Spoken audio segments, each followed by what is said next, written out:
Our channel English solution 48 English solution 48 में स्वागत है। ग्रामर की सीरीज में पिछली बार वर्ड प्रॉब्लम के कुछ एग्जांपल्स दिए, आप लोगों ने लाइक किया, बहुत धन्यवाद। अब आपके लिए कुछ और एग्जांपल्स हैं रिलेटेड टू प्रेपोजिशंस। मोस्टली इसमें ऐसे एग्जांपल्स आते हैं जो हमारे कॉमन नॉलेज में नहीं रहते हैं, उन नॉलेज को कलेक्ट करके आपको फॉर एग्जांपल्स प्रेजेंट किया जा रहा है।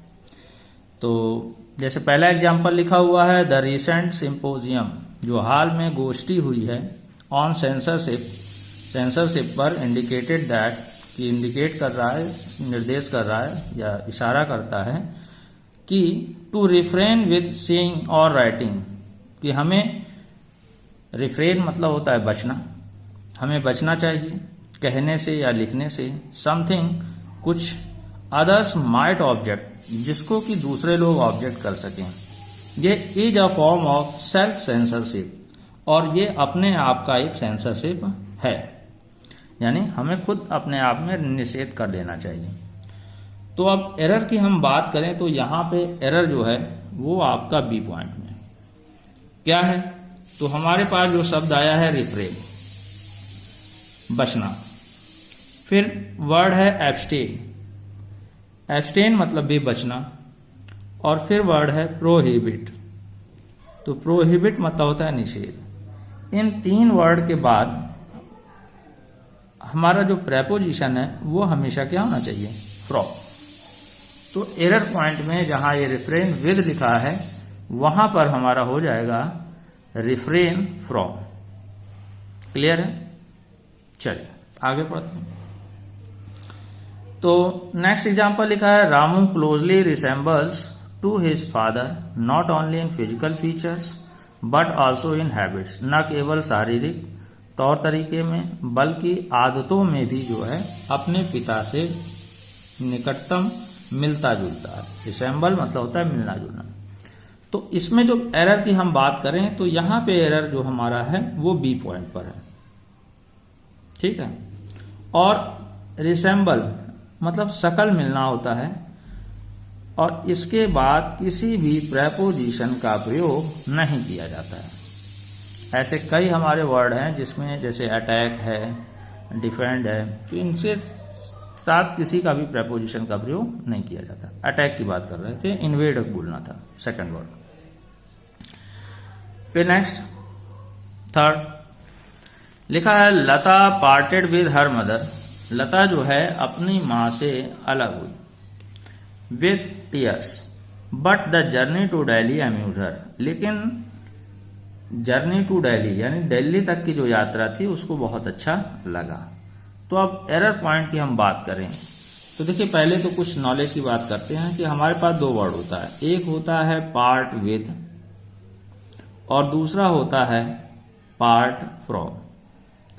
द डिफरेंस इज कि जब हम व्यक्ति से अलग होते हैं तो वहां पर हम पार्ट फ्रॉम करते हैं, ठीक है। जब व्यक्ति से अलग होते हैं तो हम पार्ट फ्रॉम करते हैं, और जब वस्तु से अलग होते हैं तो पार्ट विद करते हैं।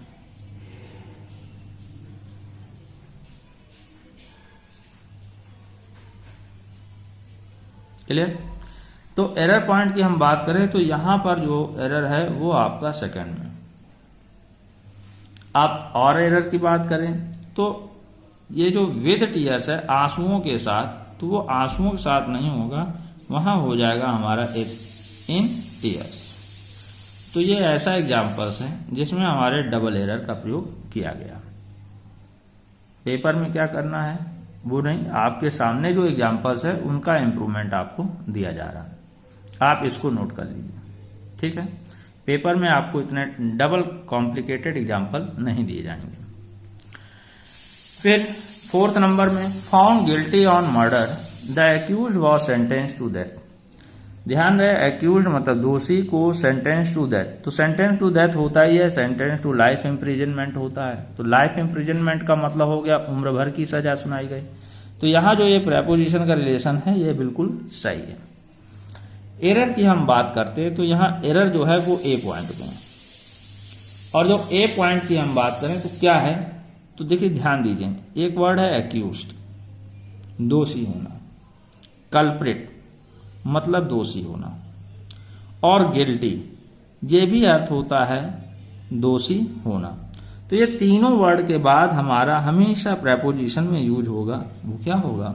Of. Accused of, culprit of, guilty of. और दोष मुक्त होना यानी ACQUIT एक्विट। इस एक्विट के बाद भी हम प्रेपोजिशन ऑफ का ही प्रयोग करते हैं। ये आपके नॉलेज नोट कर लीजिएगा, ठीक है। हाँ, तो एरर की हम बात करें तो इसमें भी हमारा बी पॉइंट एरर है। यहाँ गिल्टी ऑन मर्डर ना हो करके गिल्टी ऑफ मर्डर होगा। Okay, done. चलो नेक्स्ट बात करते हैं। लिखा है the smuggler yielded for the temptation. Temptation मतलब लालच, एल्ड मतलब झुक जाना, and fell into police trap. ध्यान रहे, फेल मतलब गिरना होता है और इनटू का मतलब है जाल में फंसना। जब फेल इनटू वर्ड आएगा तो मोशन शो करेगा और ये हमारा चेंज ऑफ मीडियम, ये फेल इनटू ट्रैप, जाल में फंसना प्रेपोजिशन का यूज है। अब इंप्रूवमेंट नॉलेज की बात करें तो हमारे पास एक वर्ड है YIELD और एक और वर्ड है YIELD। डिफरेंस है कि ये वर्ब है और ये नाउन है। तो जब हम इल्ड नाउन की बात करते हैं तो इल्ड नाउन में जो इसका मीनिंग निकलता है वो निकलता है फसल, और जब हम वर्ब में बात करते हैं तो इल्ड मतलब होता है उत्पन्न करना। इल्ड मतलब उत्पन्न करना।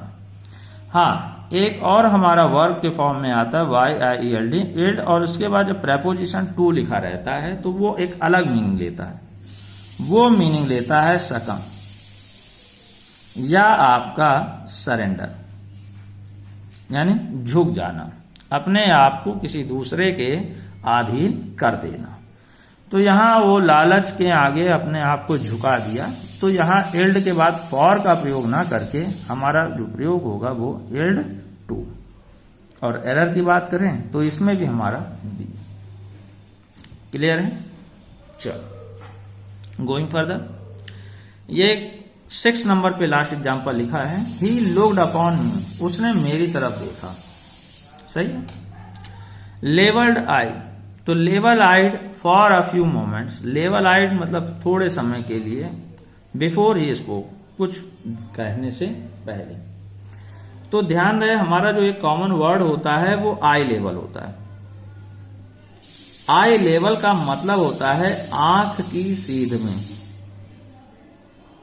आंख की सीध में, है ना। उसने मुझे सीधे देखा।